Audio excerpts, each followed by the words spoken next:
Hello mathematicians, thank you for joining me. Today our goal is going to be to analyze the function f of x equals, and it's going to be defined piecewise as 1 over x minus 2 if x is less than or equal to 0, x squared minus 1 half if 0 is less than x is less than 1, and x plus 1 if 1 is less than or equal to x.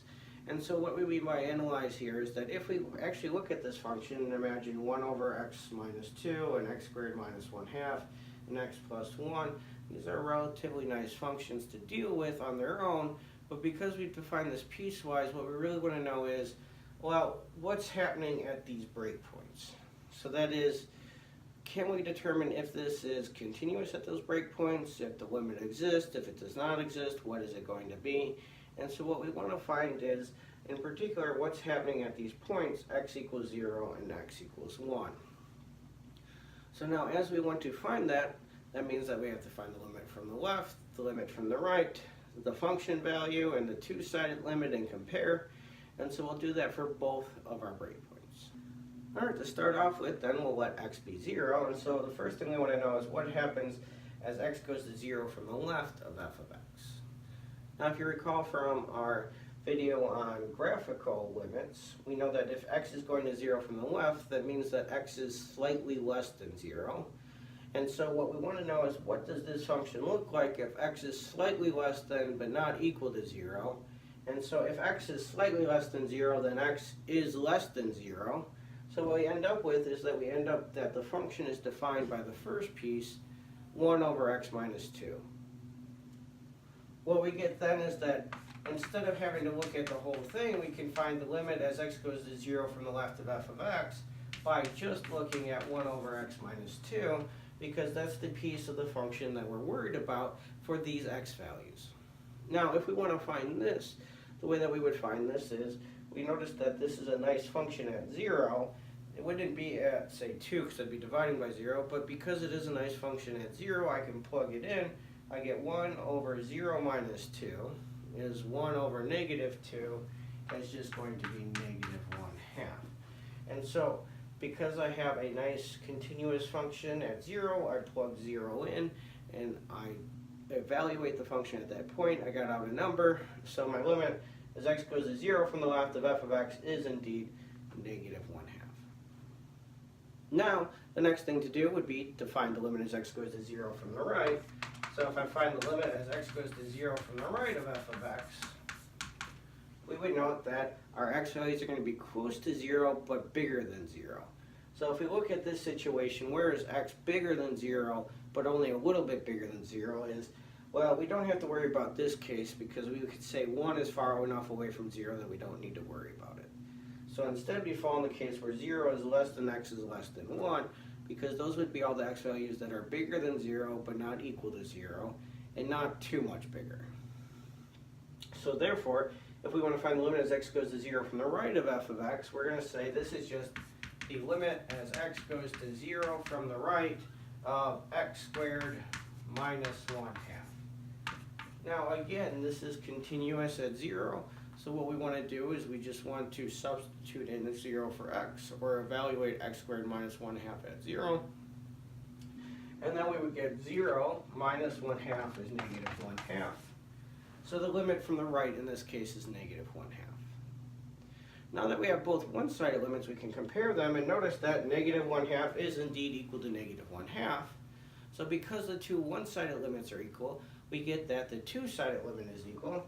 And so we get the limit as x goes to 0 without a direction, or in both directions, is going to be precisely negative 1 half, because either case, whether I'm coming from the left and I'm using this function, or from the right and I'm using this portion, I get in both cases that my y values are approaching negative 1 half. Now again, we can also find the function value at 0. And so if we want to find the function value at 0, what we're doing here is we're looking for the equality. So notice that we're in this case, if x is less than or equal to 0, so at the equal 0, we would have 1 over x minus 2.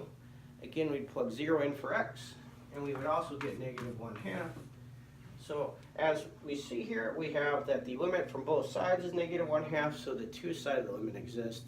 The function value is equal to the same thing, so we would have that this piecewise defined function is indeed continuous at the point x equals 0. Now that we've analyzed what happens at x equals 0, we're going to move on and we're going to find what happens at x equals 1. And so again, we're going to start with what happens as x approaches 1 from the left of f of x.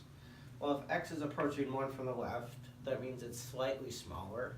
So we don't have to worry about these values because they're small enough that they're not going to be close enough to 1 to be worth looking at. And so we're going to end up in the case where 0 is less than x is less than 1.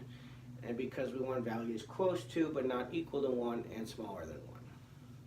Therefore, if I want to find the limit as x goes to 1 from the left of f of x, I'm going to find the limit as x goes to 1 from the left of x squared minus 1/2.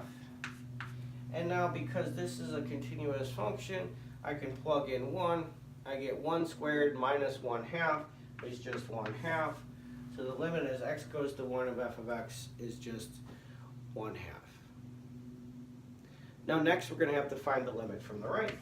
So if we want to find the limit as x goes to 1 from the right of f of x, we're going to say, well, now the x values are slightly larger than 1 and not equal to 1. What happens as we get closer to 1? So if we look at that, what case do we fall into is, notice here, the x values are bigger than 1. So I would say that we're going to fall into the case where f of x is x plus 1. So therefore, if I want to find the limit as x goes to 1 from the right of f of x, I can find the limit as x goes to 1 from the right of x plus 1. But again, because x plus 1 is a nice continuous function, we can plug 1 in. We get 1 plus 1 is 2. So my limit from the right is indeed 2. Now that we have the limit from the left and the limit from the right, we would compare. So we would get the limit as x goes to 1 of f of x. Well, notice that these aren't the same. 1/2 is not equal to 2. Because I'm getting out two different values, then I would say that as x gets close to 1, my function values aren't getting close to the same thing, so this limit does not exist. And again, we're saying that the two-sided limits aren't the same, so my two-sided limit does not exist. We can still find the function value, so I would say f of 1 is, well, in this case, if I'm looking for the equality again, notice this is 1 is less than or equal to x, so I would plug 1 into x plus 1, and so 1 plus 1 is 2, and so I would find my function value at 1 is 2. And so again, what I've done is found the limit from the left by looking at the pieces where x is less than 1, the limit from the right were pieces where x is bigger than 1. I compared the two to get my two-sided limit, and then I just found which one includes the equality to find the function value. And notice here that this would be discontinuous at the point 1 because the limit does not exist. Thank you for joining me today, mathematicians. I hope you enjoyed this and I hope you learned something along the way. If you did, make sure to like the video and to subscribe to the channel down here. This will help make sure that other people get to find this video so that they can also get help on calculus.